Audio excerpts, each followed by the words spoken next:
Hi అండి, అందరికీ నమస్కారం. ఈరోజు మీకోసం సీఈఓతో కాంట్రాక్ట్ కళ్యాణం పార్ట్ 5 మరి కథలోకి వెళ్తే, నందిని గారు మీరు అకస్మాత్తుగా వెళ్ళిపోయిన రోజు ఆదర్శ్ ఎంతలా కుమిలిపోయాడో నేను కళ్ళారా చూశాను. కానీ మీరు ఆ డబ్బు కోసమో భయపడి పారిపోయే రకం కాదని నా మనసు గట్టిగా చెబుతుంది. అందుకే నేను సీసీటీవీ ఫుటేజ్ చెక్ చేశాను. విక్రమ్ గారు అసలు విషయం బయట పెట్టారు. నందిని అడుగులు ఆగిపోయాయి. ఆమె గుండెల్లో రైళ్లు పరిగెడుతున్నాయి. విక్రమ్ గారు కంటిన్యూ చేశారు. ఆ రోజు మధ్యాహ్నం ఆదర్శ్ ఆఫీసులో లేని సమయంలో రాజేశ్వరి గారు మీ క్యాబిన్లోకి రావటం నేను ఫుటేజ్లో చూశాను. ఆవిడ మీకేం చెప్పారో, ఎలా బెదిరించారో నాకు తెలియదు, కానీ ఆ తర్వాత మీరు కన్నీళ్లతో ఆ లెటర్ రాసి పెట్టి వెళ్ళారని నాకు అర్థమైంది. ప్లీజ్ నందిని గారు, నా దగ్గర ఏం దాచకండి. ఆదర్శ్ ఇప్పుడు ఒక రాక్షసుల్లా మారిపోయి తన జీవితాన్ని తాను నాశనం చేసుకున్నాడు. వచ్చే వారం వందనతో వాడి ఎంగేజ్మెంట్. వాడిని కాపాడగలిగేది మీరు మాత్రమే. ఆ రోజు రాజేశ్వరి గారు ఏమన్నారు అని సూటిగా అడిగాడు విక్రమ్. వచ్చే వారం వందనతో ఎంగేజ్మెంట్ అన్న మాట వినగానే నందయ్య గుండె ముక్కలైపోయింది. కన్నీళ్లు అకస్మాత్తుగా జల జల రాలాయి. రెండు చేతులతో ముఖం కప్పుకొని వెక్కి వెక్కి ఇవ్వటం మొదలుపెట్టింది నందిని. విక్రమ్ గారు ఎంతో ఓపిగ్గా ఆత్మీయంగా ఆమెను సముదాయించారు. ఏడవకండి నందిని గారు, మీ బాధ ఏంటో నాకు చెప్పండి. నందిని నెమ్మదిగా కళ్ళు తుడుచుకొని ఆ రోజు జరిగిన నిజాన్ని పూసగుచ్చినట్టు చెప్పింది. రాజేశ్వరి కన్నీళ్లు పెట్టుకొని రావటం, ఆదర్శ్ తీసుకున్న నిర్ణయాల వల్ల బోర్డు మెంబర్స్ అంతా అతనికి శత్రువులయ్యారని చెప్పటం, వాళ్ళ రౌడీలతో చేతులు కలిపి ఆదర్శ్ ప్రాణాలు తీసేయాలని ప్లాన్ చేస్తున్నారని నమ్మించడం, ప్రతి అక్షరం విక్రమ్ గారి ముందు ఉంచింది. విక్రమ్ గారు, నా ఆదర్శ్ గారి ప్రాణాలు నాకు ముఖ్యం. నేను ఆయన పక్కన ఉంటే నా కోసం ఆయన తన తండ్రిని, ప్రపంచాన్ని ఎదిరిస్తాడు. కానీ ఆ పోరాటంలో ఆయన ప్రాణాలు కోల్పోతే నేను బతకలేను. నేను ఒక సామాన్యమైన అమ్మాయిని. ఆయన ప్రాణాల ముందు నా ప్రేమ ఎంత చెప్పండి. అందుకే ఒక ద్రోహిలా, మోసగత్తెలా ఆ లెటర్ రాసి వచ్చేశాను. దయచేసి ఈ నిజం ఆయనకు చెప్పకండి. ఆయన నన్ను ద్వేషిస్తేనే మంచిది. అప్పుడే ఆ వందుని పెళ్లి చేసుకుని క్షేమంగా ఉంటాడు. ఆయన బతికుంటే చాలు విక్రమ్ గారు అంటూ చేతులు జోడించి బతిమాలుకుంది నందిని. ఆ మాటలు వింటున్న విక్రమ్ గారి కళ్ళు చెమ్మగిల్లాయి. ఆయన జీవితంలో ఎందరో మనుషులను చూశాడు, ఎన్నో వ్యాపార లావాదేవీలు చూశాడు. కానీ ఇంత స్వచ్ఛమైన, నిస్వార్థమైన ప్రేమను ఆయన ఎప్పుడూ చూడలేదు. తన ప్రాణంగా ప్రేమించిన వాడి ప్రాణాల కోసం తను ఒక మోసగత్తగా నింద మోయడానికి కూడా సిద్ధపడినామె త్యాగం ముందు ఆయన తల వంచి నమస్కరించాలనిపించింది. నందిని గారు, మీరు చేసిన ఈ త్యాగం చాలా గొప్పది కావచ్చు, కానీ ఇది రాజేశ్వరి గారు ఆడిన ఒక నీచమైన నాటకం. ఆదర్శ్కు బోర్డు మెంబర్స్ వల్ల ఎలాంటి ప్రాణహాని లేదు. వాళ్ళందరినీ కంట్రోల్ చేసే పవర్ వాడి చేతిలో ఉంది. మిమ్మల్ని వదిలించుకోవడానికి, వందనను ఇంటికి తీసుకురావడానికి మీ ఎమోషన్స్తో ఆడుకుంటున్నారు ఆవిడ. విక్రమ్ గారు నిజం చెప్పారు. నందిని షాక్ అయింది. ఏంటి, అదంతా అబద్ధమా? అవును నందిని గారు, కేవలం తన స్వార్థం కోసం రాజేశ్వరి గారు ఈ కుట్ర పన్నారు. మీ త్యాగం ఆదర్శను కాపాడడం లేదు, వాణ్ణి ఒక ప్రాణం లేని శిలలా మారుస్తుంది. వాడు మిమ్మల్ని ద్వేషిస్తూ లోపల కాలిపోతున్నాడు. ఇలా జరగటానికి వీల్లేదు నందిని గారు. ఆదర్శ్ ఒక మోసగత్తను కాదు, ఒక దేవతను ప్రేమించని వాడికి తెలియాలి. నేను వాడికి మొత్తం నిజం చెబుతాను. విక్రమ్ గారు గట్టిగా నిర్ణయించుకున్నారు. వద్దు విక్రమ్ గారు, దయచేసి వద్దు. ఇప్పుడు ఈ నిజం తెలిస్తే ఆయన తన తల్లిని, తండ్రిని శాశ్వతంగా వదిలేస్తారు. ఆయన కుటుంబం దూరం అవుతుంది, ఆయన జీవితం నాశనం అవుతుంది అని మళ్ళీ అడ్డుకుంది నందిని. విక్రమ్ గారు చిన్నగా నవ్వారు. కుటుంబం అంటే రక్త సంబంధం కాదు నందిని గారు, ప్రేమ. ఆ ప్రేమ ఎక్కడ ఉందో ఆదర్శ్కు తెలియాలి. మీరు నన్ను ఆపలేరు. నేను వెళ్ళి ఆదర్శ్ని తీసుకువస్తాను. ఈ నిశ్చితార్థం జరగదు, కేవలం మీ ఇద్దరి పెళ్లి మాత్రమే జరుగుతుంది అని దొంగ చెప్పి ఆమెకు నమస్కరించి అక్కడి నుండి వేగంగా తన క్యాబ్ వైపు నడిచాడు విక్రమ్. నందిని అలాగే గోదావరి వైపు చూస్తూ నిలబడిపోయింది. విక్రమ్ గారి నిర్ణయం ఎలాంటి పరిణామాలకు దారితీస్తుందో, ఆదర్శి నిజం తెలిసాక తన తల్లిదండ్రులను ఎలా చేస్తాడో అన్న భయం ఆమెను వణికిస్తుంది. కానీ మనసులో ఒక మూల తను ప్రేమించిన వాడు తన కోసం మళ్ళీ వస్తాడన్న చిన్న ఆశ మొలకెత్తింది. రాజమండ్రి నుండి హైదరాబాద్ చేరుకున్న విక్రమ్ మనసులో ఒక భయంకరమైన తుఫాన్ చెలరేగుతుంది. నందిని చేసిన త్యాగం, ఆమె నిస్వార్థమైన ప్రేమ ఆయన కళ్ళ ముందు పదే పదే కదలాడుతున్నాయి. ఒక సామాన్యమైన అమ్మాయి తన ప్రాణంగా ప్రేమించిన వాడి కోసం తన జీవితాన్ని ఎంతటి నరకంలోకైనా నెట్టేసుకోగలదు అనడానికి నందిని గారే ఉదాహరణ. కానీ ఆదర్శ్ ఇప్పుడు ఆ అపార్థాల ఊబిలో కూరుకుపోయి తన్ను తాను శిక్షించుకుంటున్నాడు.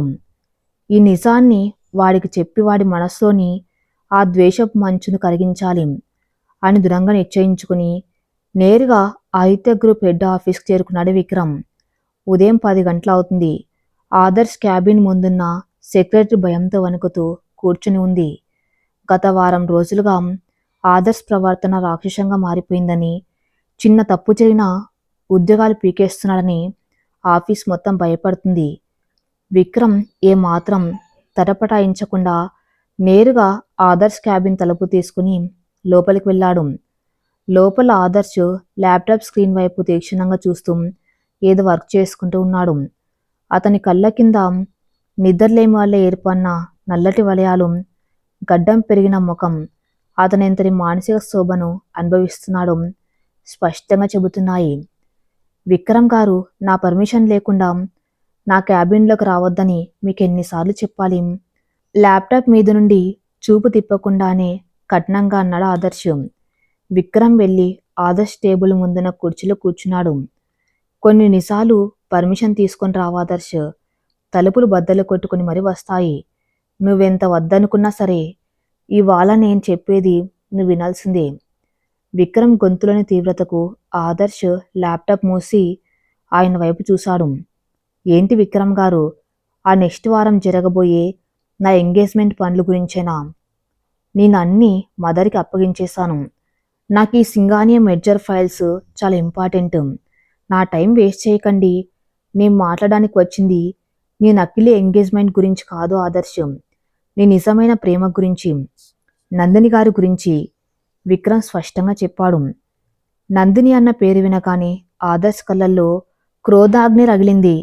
చేతిలోని పెన్నును టేబుల్ మీద విసిరేసి, స్టాప్ ఇట్, ఆమె పేరు నా క్యాబిన్లో వినపడకూడదని నేను ఆర్డర్ పాస్ చేశాను. నన్ను మోసం చేసి నా డబ్బు తీసుకొని పారిపోయిన ఒక ఫ్రాడ్ గురించి నేను వినదలుచుకోలేదు, గట్టిగా అరిచాడు ఆదర్శ్. విక్రమ్ ఏమాత్రం భయపడకుండా ముందుకు వంగి ఆదర్శ్ కళ్ళలోకి సూటిగా చూశాడు. మోసమా? డబ్బు తీసుకుని పారిపోవడమా? ఆదర్శ్, నిన్న నీ ఫైనాన్స్ మేనేజర్ ఒక బ్యాంక్ చలానా తెచ్చి నీకు చూపించాడు, గుర్తుందా? నెలకు 30,000 రూపాయల జీతానికి ఒక చిన్న డిగ్రీ కాలేజ్లో లెక్చరర్గా పనిచేస్తూ అందులో తన కుటుంబానికి 10,000 ఉంచుకొని మిగతా 20,000 రూపాయలను నీ అప్పు తీర్చడం కోసం ఆమె నీ అకౌంట్లో వేసింది. మోసం చేసే ఉద్దేశం ఉన్న ఈ అమ్మాయి అయినా అలా చేస్తుందా? నీకు పౌరుషం ఉందేమో కానీ నీ పౌరుషానికి 100 రెట్ల ఆత్మగౌరవం ఆమెకు ఉంది. ఆదర్శ్ ఒక క్షణం మౌనంగా ఉండిపోయాడు. ఆ చలానా నిన్నటి నుండి అతని మనసును తొలిచేస్తూనే ఉంది. కాంతన అహంకారాన్ని చంపుకోలేక అదంతా ఆమె నాటకం, నా సింపతి గెయిన్ చేయడానికి అని తన్ను తాను సమర్థించుకునే ప్రయత్నం చేశాడు. విక్రమ్ చిన్నగా నవ్వాడు. ఆ నవ్వులో ఆదర్శ్ పరిస్థితి మీద జాలి ఉంది. నాటకం ఆడుతున్నది ఆమె కాదు ఆదర్శం, నీ సొంత తల్లి రాజేశ్వరి గారు. నువ్వు నమ్మిన నీ నకిలీ ప్రపంచం. ఆదర్శ్ ఉలిక్కిపడ్డాడు. ఏం మాట్లాడుతున్నారు విక్రమ్ గారు? ఇందులో మా మదర్ ఎక్కడి నుండి వచ్చారు? విక్రమ్ గారు తన ఫోన్ తీసి అందులో ఉన్న సీసీటీవీ ఫుటేజ్ను ప్లే చేసి ఆదర్శ్ ముందు పెట్టాడు. నువ్వు ఆఫీసులో లేని సమయంలో సరిగ్గా నందిని గారు వెళ్ళిపోయే అరగంట ముందు రాజేశ్వరి గారు ఆమె క్యాబిన్లోకి వెళ్ళిన ఫుటేజ్ ఇది. లోపల ఏం జరిగిందో తెలుసు ఆదర్శం. నీ తల్లి నందిని గారి ముందు కన్నీళ్లు పెట్టుకుని నాటకమాడింది. నువ్వు సంజీవని ప్రాజెక్ట్ అనౌన్స్ చేయటం వల్ల బోర్డు మెంబర్స్ అంతా రౌడీలతో చేతులు కలిపారని, ఆదర్శ్ ప్రాణాలకు ముప్పు ఉందని, ఆమె నీ జీవితంలో ఉంటే నీ ప్రాణానికి ప్రమాదమని ఎమోషనల్గా బ్లాక్మెయిల్ చేసింది. ఆదర్శ్ శ్వాస ఆగిపోయినంత పనింది. వీడియోలో తన తల్లి నందిని క్యాబిన్లోకి వెళ్ళటం, కొద్దిసేపటికి నందిని కన్నీళ్లతో బయటికి రావటం స్పష్టంగా కనిపిస్తుంది. ఒక తల్లి ఏడుస్తూ తన కొడుకు ప్రాణభిక్ష పెట్టమని అడిగితే ఆ ఆత్మగౌరవం గల అమాయకురాలు ఏం చేస్తుందో ఆదర్శ్ తన ప్రేమని బలిపీఠం ఎక్కించింది. నీ ప్రాణాలు కాపాడడం కోసం తను ఒక ద్రోహిలా, మోసగత్తెలా ఆ లెటర్ రాసి నీ జీవితం నుండి అదృశ్యమైపోయింది. నీకు నిజం చెబితే నువ్వు నీ తల్లిదండ్రులను అసహించుకుంటావని ఆ నిజాన్ని తన గుండెల్లోనే పాతిపెట్టింది. నిన్న నేను రాజమండ్రి వెళ్ళి ఆమెను కలిశాను. నన్ను చూడగానే ఆమె అడిగిన మొదటి మాట ఆదర్శ్ గారు క్షేమంగా ఉన్నారా అని. నేను నిజం చెబుతానంటే నా కాళ్ళు పట్టుకుని బతిమలాడుకుంది. నీకు నిజం చెప్పవద్దని, ఎందుకంటే నువ్వు వాళ్ళను దూరం చేసుకుంటే ఒంటరివాడు అయిపోతావని ఆమె భయం. విక్రమ్ చెబుతున్న ఒక్కో మాట ఆదర్శ్ గుండెను కోసేస్తుంది. అతని లోపల రగులుతున్న అహంకారం, కోపం, ద్వేషం అన్ని పటాపంచలైపోయాయి. వాటి స్థానంలో అంతులేని అపరాధభావం, నందిని మీద వెల్లువలాంటి ప్రేమ ఉప్పొంగాయి. తన కోసం, తన ప్రాణాల కోసం నందిని ఎంతటి మానసిక శోభను అనుభవించిందో తలుచుకుంటే ఆదర్శ్కు ఊపిరాడలేదు. నేనెంత పెద్ద తప్పు చేశాను విక్రమ్. ఆమె కళ్ళల్లోని స్వచ్ఛతను చూసి కూడా ఆమెను అపార్థం చేసుకున్నానా? నన్ను ప్రేమించడం తప్ప ఆమె చేసిన నేరమేంటి? నా చుట్టూ ఉన్న ఈ రాక్షసుల మాటలు విని నా దేవత నేను అవమానించానా? ఆదర్శ్ గొంతు వణికిపోయింది. అతని కళ్ళల్లో కట్టలు తెంచుకున్న కన్నీళ్లు బుగ్గల మీదుగా జారిపడ్డాయి. ఆదర్శ్ లాంటి ఒక కఠినమైన మనిషి ఒక పిల్లవాళ్ల వెక్కి ఏడటం విక్రమ్ మొదటిసారి చూశాడు. విక్రమ్ వెళ్ళి ఆదర్శ్ భుజం మీద చేయి వేశాడు. ఇప్పుడు ఏడ్చి లాభం లేదు ఆదర్శ్. జరగవలసిన నష్టం జరిగిపోయింది. కానీ దాన్ని సరిదిద్దుకునే అవకాశం ఇంకా నీ చేతుల్లోనే ఉంది. ఆమె రాజమండ్రిలో నీ కోసం ప్రాణాలు గుప్పెట్లో పెట్టుకుని ఎదురు చూస్తుంది. ఆదర్శ్ కళ్ళు తుడుచుకొని ఒక్క ఉదుట్న కుర్చీలోంచి లేచాడు. అతని కళ్ళల్లో ఇప్పుడు శూన్యత లేదు, ఒక భయంకరమైన తీర్మానం ఉంది. నేనిప్పుడు వెళ్ళవలసింది రాజమండ్రి కాదు విక్రమ్ గారు. ముందు నేను తేల్చుకోవాల్సిన లెక్క అమృత నిలయంలో ఉంది. నా ప్రేమను చంపి నా జీవితంతో ఆడుకున్న వాళ్ళ అహంకారాన్ని ఈరోజే పాతలానికి తొక్కేస్తాను అని పళ్ళు కొరుకుతూ చెప్పి క్యాబిన్ తలుపులు తీసుకుని ఒక తుఫాన్లో బయటకు నడిచాడు ఆదర్శం. విక్రమ్ ప్రశాంతంగా నిట్టూర్చాడు. శిల కరిగింది, అగ్నిపర్వతం బద్దలైంది. ఇక అమృత నిలయంలో విలయ తాండవమే అని ఆయనకు అర్థమైంది. మధ్యాహ్నం 12 గంటలు. అమృత నిలయం డ్రాయింగ్ రూమ్లో ఎంగేజ్మెంట్ హడావిడి తారాస్థాయిలో ఉంది. ఈవెంట్ మేనేజర్స్, పూల అలంకరణ వాళ్ళు అటు ఇటు తిరుగుతున్నారు. సోఫాలో రాజేశ్వరి, వందన, సింగానియా, విశ్వనాథ్ కూర్చుని ఉన్నారు. రాజేశ్వరి వందనకు కొన్ని పాతకాలపు డైమండ్ నెక్లెస్లను చూపిస్తూ వాటిలో ఏది బాగుందో సెలెక్ట్ చేసుకోమని అడుగుతుంది. సరిగ్గా అప్పుడే మెయిన్ డోర్ గట్టిగా తీసుకుని లోపలికి వచ్చాడు ఆదర్శ్. అతని నడకలో భూమి కంపిస్తున్నంత ఆవేశం ఉంది. అతని కళ్ళల్లోని కోపాన్ని చూసి అక్కడున్న పని వాళ్ళంత భయంతో పక్కకు తప్పుకున్నారు. ఆదర్శ్ రాకను గమనించిన రాజేశ్వరి నవ్వుతూ లేచింది. ఆదర్శ్, ఏంట్రా ఇంత ఉదయాన్నే ఆఫీస్ నుండి వచ్చేసావు?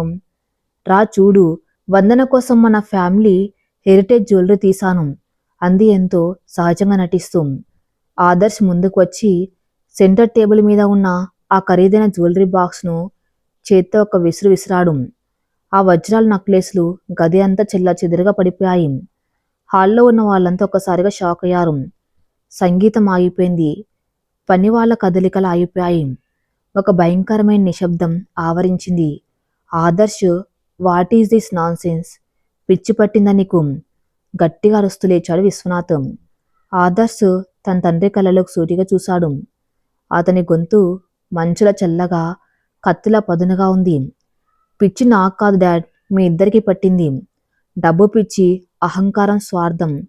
నా జీవితంలో నా ఎమోషన్స్తో ఆడుకుని ఒక నిస్వార్థమైన అమ్మాయిని బలిపెట్టేంత పిచ్చి. ఆదర్శ్ మాటలు ఆ విశాలమైన హాల్లో ప్రధ్వనించాయి. రాజేశ్వరి ముఖం ఒకసారిగా పాలిపోయింది. తన కుట్ర బయటపడిందేమో అన్న భయం ఆమెను వణికించింది. కానీ పైకి మాత్రం కవర్ చేస్తూ, ఏం మాట్లాడుతున్నావు ఆదర్శ్? ఎవరి గురించి? అని అమాయకంగా అడిగింది. ఆదర్శ్ ఆమె వైపు నడిచాడు. అతని కళ్ళల్లోని ద్వేషాన్ని చూసి రాజేశ్వరి ఒక అడుగు వెనక్కి వేసింది. ఇక నాటకాలు ఆపండి మదర్.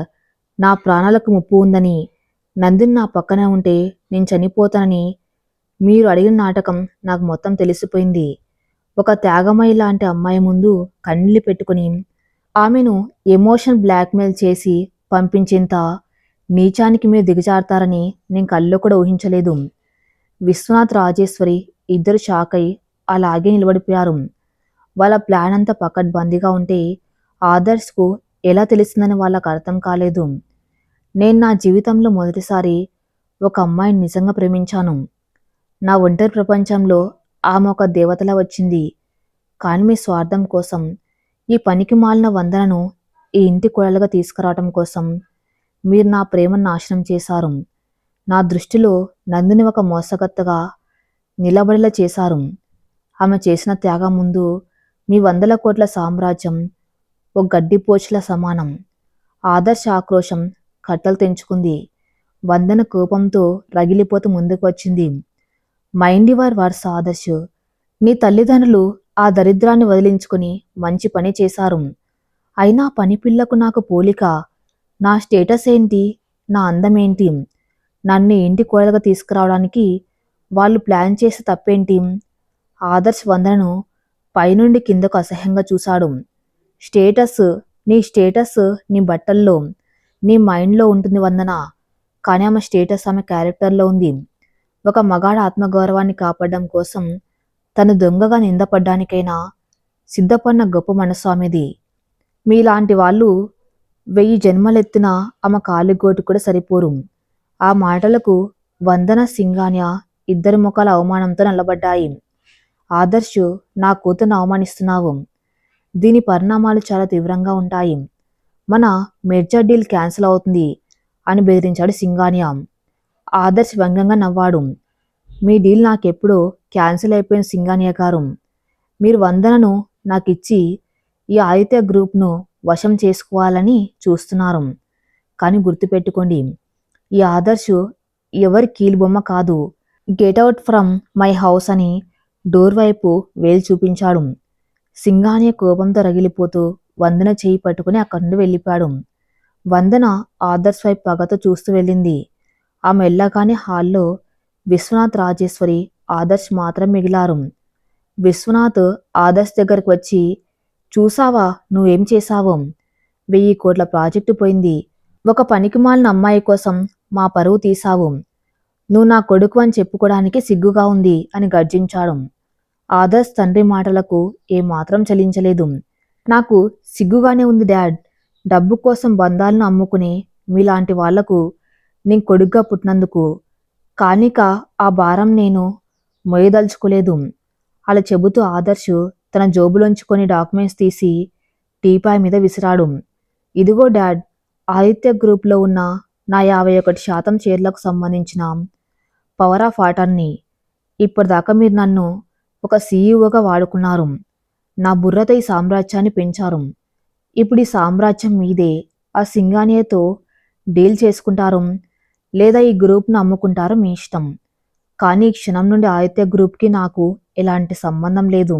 ఈ అమృత నిలయానికి నాకు ఎలాంటి సంబంధము లేదు. ఈ బూటక బంధాలకి నాకెలాంటి సంబంధము లేదు. రాజేశ్వరి గుండె ఆగినంత పనైంది. ఆదర్శ్, ఏంట్రా ఈ పిచ్చి మాటలు? ఈ ఆస్తులని వదిలేసి ఎక్కడికి వెళ్తావు? నువ్వు లేకుండా ఈ సామ్రాజ్యం నిలబడదు అంటూ పరుగున వచ్చి ఆదర్శ్ కాళ్ళు పట్టుకుపోయింది. ఆదర్శ్ 2 అడుగులు వెనక్కి వేశాడు. నన్ను తాకండి మదర్. మీ ప్రేమ ఒక నటన. నా ప్రాణం ఎక్కడుందో నేను అక్కడికి వెళ్తున్నాను. నాకు ఈ సామ్రాజ్యం వద్దు. ఒక చిన్న గదిలో అయినా సరే నా నందినితో నా ప్రపంచాన్ని నేను నిర్మించుకుంటాను. మీ పాపాలకు మీరే బాధ్యులు అని ఏమాత్రం ఎమోషన్ లేకుండా కఠినంగా చెప్పేసి వెనక్కి తిరిగి చూడకుండా బయటకు నడిచాడు ఆదర్శ్. ఆ విశాలమైన హాల్లో రాజేశ్వరి కింద పడి ఏడుస్తూ ఉంటే విశ్వనాథ్ తన చేతిలోంచి జారిపోయిన అధికారాన్ని చూసుకుంటూ కుప్పగులిపాడు. తమ స్వార్థం, అహంకారం తమ సొంత కొడుకుని తమకు శాశ్వతంగా దూరం చేశాయని వాళ్ళకిప్పుడు అర్థమవుతుంది. కానీ కాలం గడిచిపోయింది. అమృత నిలయం గేటు దాటి బయటకు రాగానే ఆదర్శ్ గుండె మీద ఉన్న ఒక పెద్ద బండరాయి తొలగిపోయినట్లు అనిపించింది. ఇన్నాళ్ళు ఒక పంజరంలో బతికిన పక్షికి స్వేచ్ఛ దొరికినట్టుగా అతని మనసు ప్రశాంతంగా మారింది. తనిప్పుడు ఆదిత్య గ్రూప్ సీఈఓ కాదు, కేవలం ఒక సామాన్యమైన ఆదర్శం. నందిని ప్రేమ కోసం తప్పించే ఒక ప్రేమికుడు. తను తెచ్చుకున్న కారు కూడా అక్కడే వదిలేసి ఒక సాధారణ క్యాబ్ బుక్ చేసుకుని ఎయిర్పోర్ట్ వైపు బయలుదేరాడు. దారిలో విక్రమ్కు కాల్ చేసి, విక్రమ్ గారు, థ్యాంక్ యూ నా కళ్ళు తెరిపించినందుకు. నేను అన్నీ వదిలేసి వెళ్తున్నాను. నా నందిని దగ్గరకు నాకు రాజమండ్రి అడ్రస్ మెసేజ్ చేయండి అని చెప్పాడు. విక్రమ్ చిరునవ్వుతో, ఆల్ ద బెస్ట్ ఆదర్శ్, నీ ప్రేమను గెలిపించుకొనిరా అని అడ్రస్ పంపించాడు. హైదరాబాద్ నుండి రాజమండ్రికి ఫ్లైట్ ఎక్కే సమయానికి సాయంత్రం 4 గంటలైంది. ఫ్లైట్లో కూర్చున్న ఆదర్శ్ మనసంతా నందిని జ్ఞాపకాలే.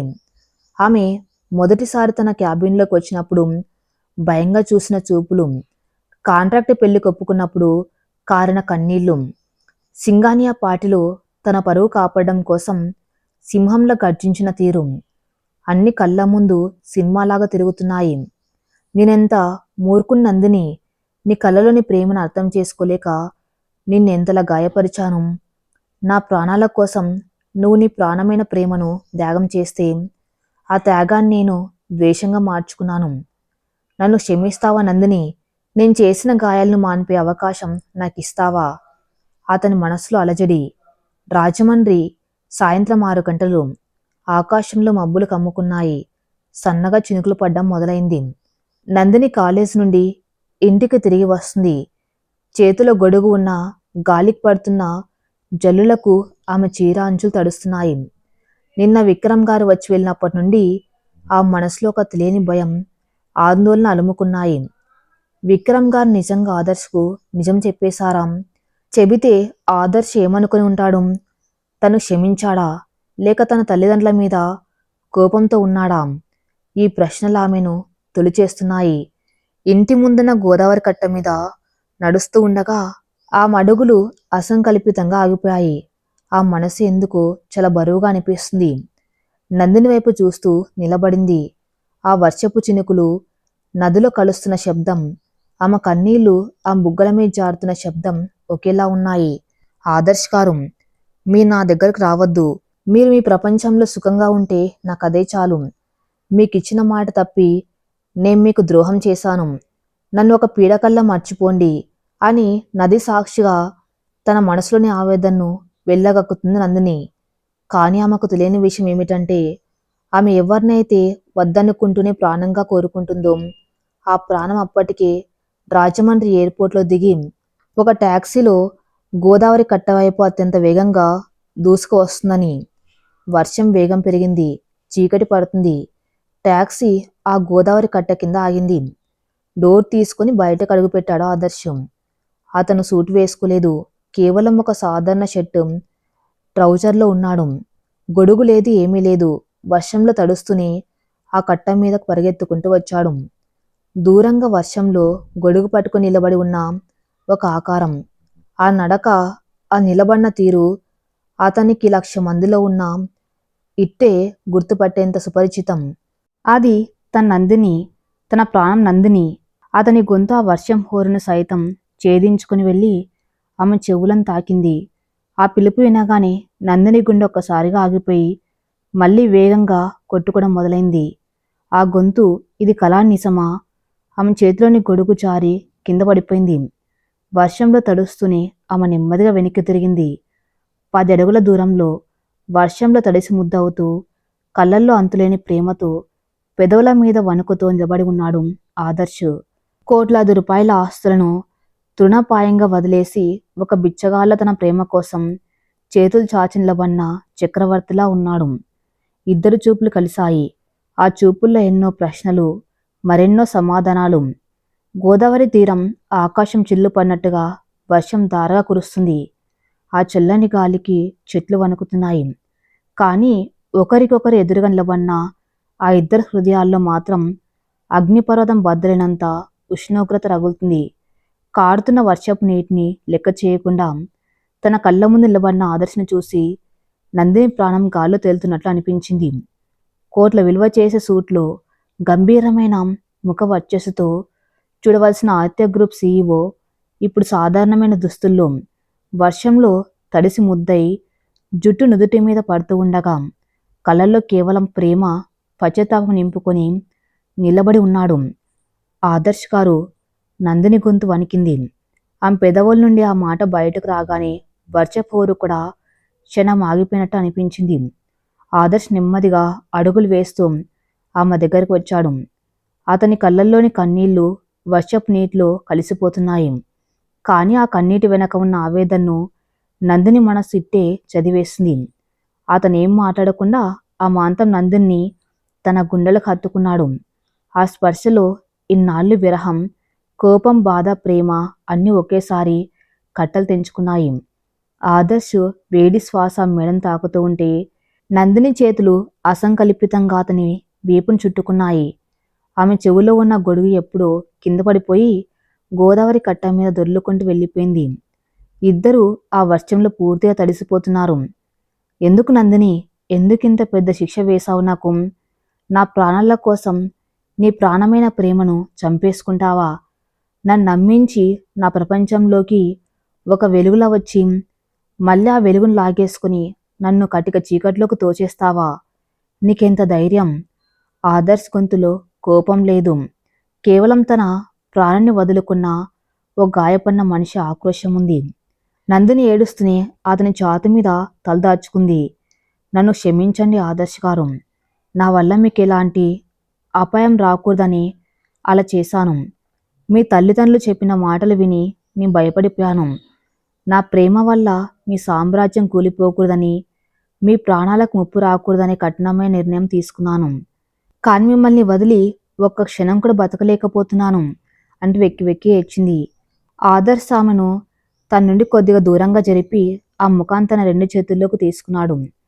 అతని బొటన వేళ్లు ఆమె కన్నీళ్లను తుడుస్తున్నాయి. పిచ్చిదానా, ఈ ఆదర్శ్ సామ్రాజ్యం ఆ గాజు మేడల్లో 100 కోట్ల బ్యాంక్ బ్యాలెన్స్లో లేదు నందిని. నీ కళ్ళల్లో ఉంది, నీ స్వచ్ఛమైన మనసులో ఉంది. నా చుట్టూ ఉన్న వాళ్ళు నా డబ్బును ప్రేమిస్తే నువ్వు నన్ను ప్రేమించావు. అలా నిన్ను వదిలేసి ఆ బూటకు బంధాల మధ్య నేనెలా బతకగలను అనుకున్నావు? వాళ్ళ బ్లాక్మెయిలింగ్కి లొంగిపోయి ఒక మోసగత్తిలా నా మీద నింద వేసుకుని వెళ్ళిపోతే నేను నిన్ను మర్చిపోతానని అనుకున్నావా? నందిని ఆశ్చర్యంతో అతని వైపు చూసింది. అంటే మీకు అంతా తెలిసిపోయిందా? అవును, విక్రమ్ గారు నాకన్నీ చెప్పారు. నువ్వు రాజేశ్వరి గారి బెదిరింపులకు ఎలా భయపడ్డావో, నా కోసం త్యాగమయిలా ఎలా మారావో అన్నీ తెలిసాయి. ఆ క్షణమే ఆదిత్య గ్రూప్లో నాకున్న 51% షేర్లను మా డాడీ మొహాన విసిరేసి వచ్చేశాను. ఇప్పుడు నేను సీఈఓను కాదు, నాకు ఎలాంటి ఆస్తులు లేవు. నేను కేవలం ఒక సాధారణ మనిషిని, నీ భర్త నందిని. ఒక సామాన్యుల్లా నా జీవితాన్ని నీతో పంచుకోవడానికి వచ్చాను అన్నాడు ఆదర్శ్ మాత్రం బెదురు లేకుండా. ఆ మాటలు వినగానే నందిని రక్తం గడ్డకట్టకపోయినట్టు అయింది. ఏం చేశారు? ఆస్తులన్నీ వదిలేశారా? అయ్యో ఆదర్శ్ గారు, ఆ సామ్రాజ్యం మీ కష్టం, మీ రక్తం ధారపోసి నిలబెట్టిన కంపెనీ అది. నా కోసం మీ తల్లిదండ్రులను, ఆస్తులను అన్ని వదులుకొని ఎలా వచ్చేశారు? నేను మీకు ఒక దరిద్రంలో దాపరించాను అంటాం వెనక్కి అడుగులు వేసి తల పట్టుకుంది. తన వల్ల ఆదర్శ్ రోడ్డున పడ్డాడు అన్న నిజం ఆమెను ఉక్కిరిబిక్కిరి చేసింది. ఆదర్శ్ ఆమెను మళ్ళీ దగ్గరకు లాక్కొని, ఇంకొక మాట మాట్లాడవంటే ఊరుకోను. ఆ ఆస్తులు, ఆ కంపెనీ కేవలం ఒక భ్రమ నందిని. మనుషుల మధ్య అనుబంధాలు లేని ఆ ఇంట్లో ఉండటం నరకం. ఈరోజు నా ఆస్తులన్నీ పోయాయని నేను ఏడవట్లేదు, బదులుగా స్వేచ్ఛగా ఊపిరి పీల్చుకున్నాను. ఈ ప్రపంచంలో నాకంటూ ఒక కుటుంబం ఉంది, అది నా నందిని. నా అత్తమామలు మాత్రమే. నన్ను అనాథం చేస్తావా, లేదని ప్రేమతో కొత్త జీవితం ఇస్తావా అని అడిగాడు. నందిని గుండె కరిగిపోయింది. ఒక మగాడు తన అహంకారాన్ని, తన హోదాను వదిలేసి ఒక సాధారణ ఆడపిల్ల కోసం భిక్షగాళ్ళ ప్రేమను అడుగుతున్నాడు. ఆమెక తన్ను తాను ఆపుకోలేకపోయింది. మీరు అనాథ కాదు, నా ప్రాణం ఉన్నంత వరకు మీకు నేను తోడుంటాను అంటూ ఆదర్శను గట్టిగా కౌగిలించుకుంది. ఆ వర్షంలో ఇద్దరు హృదయాలు ఒకటయ్యాయి. ఆ గోదావరి ప్రవాహంలా వారి ప్రేమ ఉప్పొంగింది. రాత్రి 8 గంటలవుతుంది. రాజమండ్రిలోని ఆ చిన్న పెంకుటింటి ముందు టాక్సీ ఆగింది. వర్షం ఇంకా సన్నగా పడుతూనే ఉంది. ఆదర్శ్, నందిని ఇద్దరు తడిసిన బట్టలతో లోపలికి అడుగుపెట్టారు.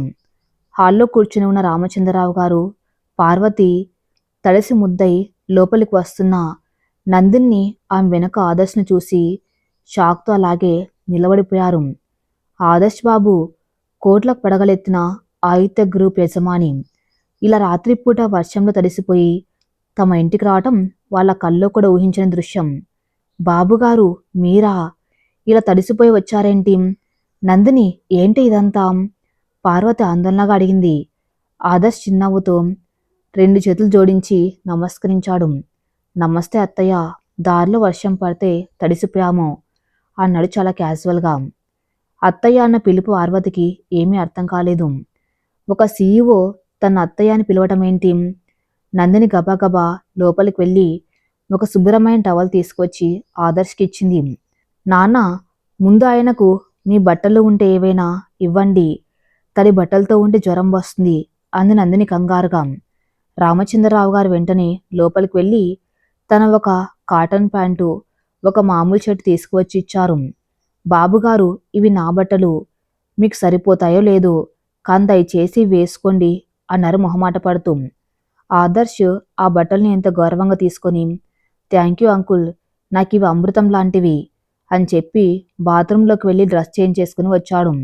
ఆదిత్య గ్రూప్ సామ్రాజ్యనేత ఇటల్ నుండి తెప్పించిన సూట్లు మాత్రం వేసుకునే ఆదర్శం ఒక మాస్టరీ పాత కాటన్ బట్టల్లో బయటకు రావటం చూసి నందిని కళ్ళు ఆనంద బాష్పాలతో నిండిపోయాయి. అతనిలో ఇలాంటి అహంకారం లేదని, అతను తన కుటుంబ పరిస్థితులకు ఎంత సులభంగా ఇమిడిపోతున్నాడో ఆమెకు అర్థమైంది. పార్వతి వెంటనే వేడివేడిగా 2 కప్పుల కాఫీ తీసుకొచ్చి ఇచ్చింది. ఆదర్శ్ ఆ చిన్న సోఫాలో కూర్చుని కాఫీ తాగుతూ ఆ వాతావరణాన్ని ఆస్వాదిస్తున్నాడు. ఆ చిన్న పెంకుటింట్లో ఉన్న ప్రశాంతత, ఆత్మీయత అతనికి కోట్లు ఖర్చు పెట్టిన అమృత నిలయంలో దొరకలేదని అనిపించింది. బాబుగారు, అసలు ఏమైంది? మీరిలా ఉన్నపలంగా ఇక్కడికి ఎందుకు వచ్చారు? రామచంద్రరావు గారు చేతులు కట్టుకుని అడిగారు. ఆదర్శ్ కప్పు పక్కన పెట్టి వాళ్ళ కళ్ళలోకి సూటిగా చూశాడు. అంకుల్, మిమ్మల్ని నేను ఒక అబద్ధం చెప్పి మోసం చేశాను. నందిని ఊరికి ఎందుకు వచ్చేసిందో మీకు తెలియదు. ఇప్పుడు నేను మీకు అసలు నిజం చెప్పడానికి వచ్చాను. నందిని గుండె వేగంగా కొట్టుకుంటుంది. ఆదర్శ్ నిజం చెబితే తన తల్లిదండ్రులు ఎలా రియాక్ట్ అవుతారన్న భయం ఆమెను వణికిస్తుంది.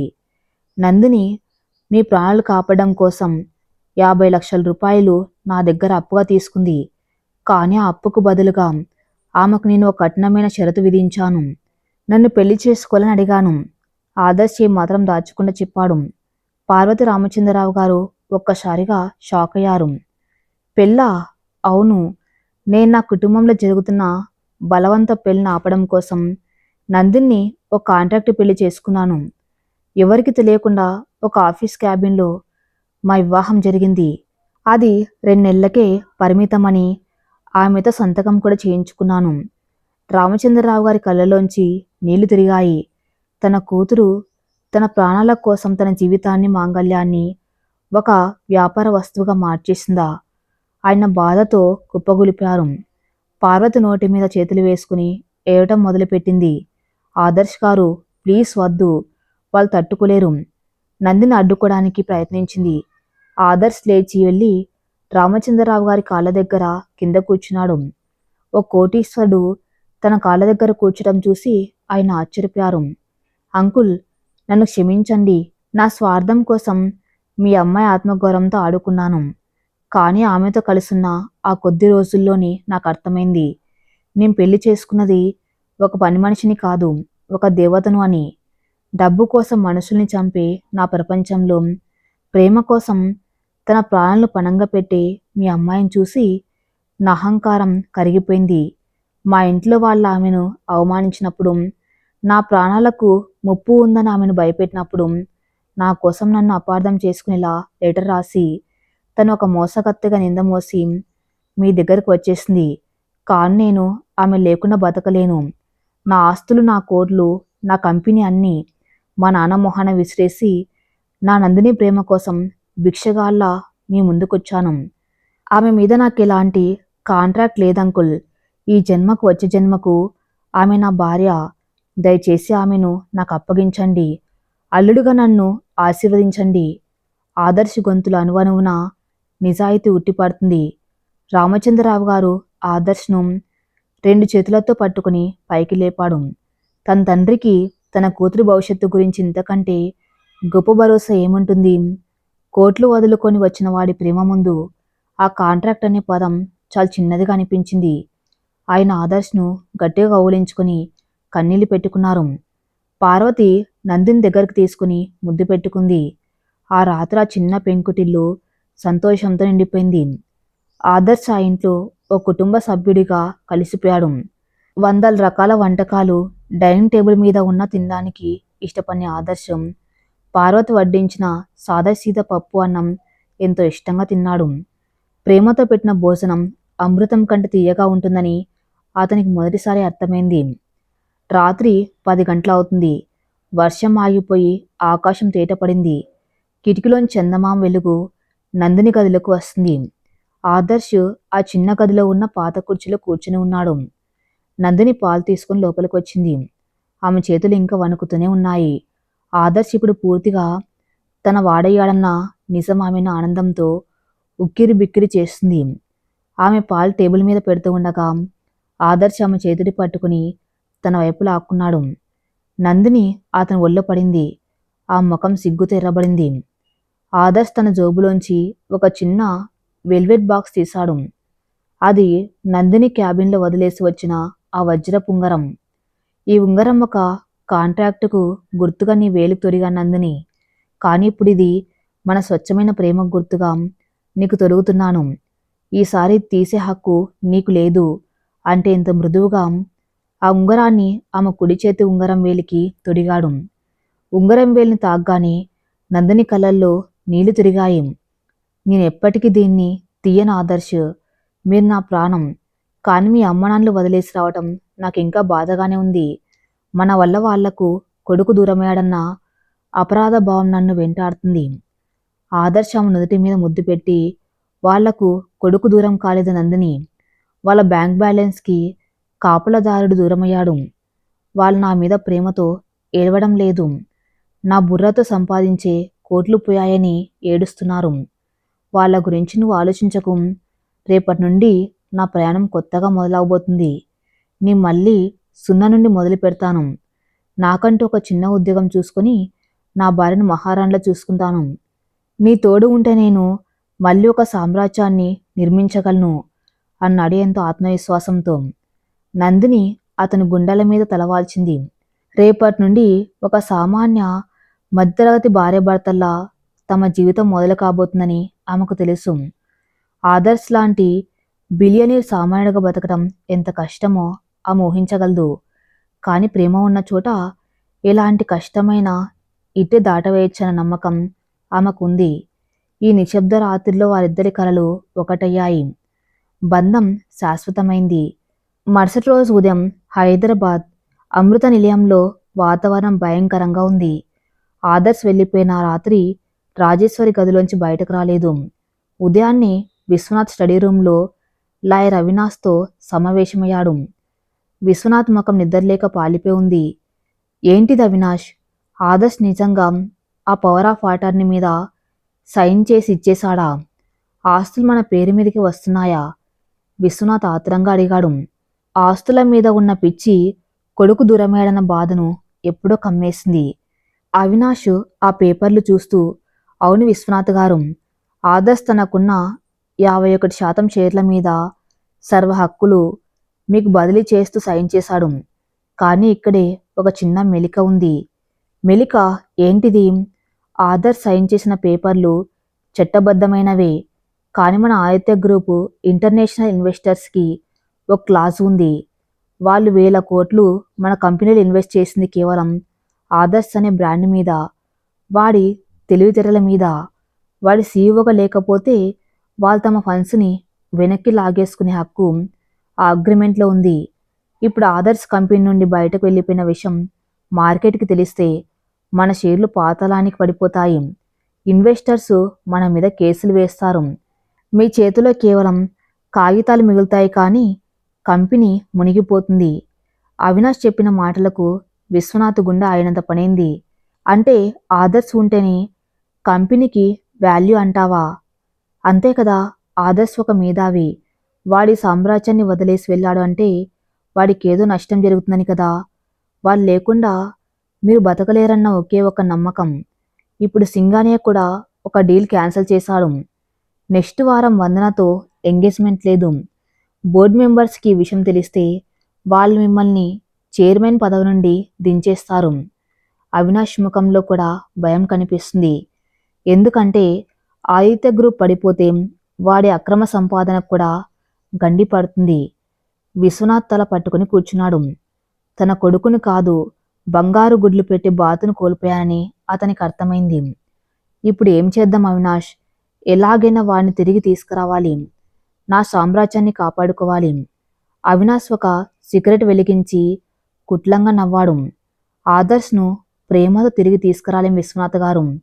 వాడు ఆ నందిని మాయలో పూర్తిగా పడిపోయాడు. వాడి అహంకారాన్ని, వాడి స్వయ విశ్వాసాన్ని మనం దెబ్బతీయాలి. వాడు ఏ నందిని కోసమైతే ఈ కోట్లు వదిలేసి సామాన్యుడిగా బతకాలని వెళ్ళాడు, ఆ సామాన్య జీవితంలో వాడికి నరకం చూపించాలి. వాడు ఒక ఉద్యోగం కోసం ఊరంతా తిరిగేలా చేయాలి.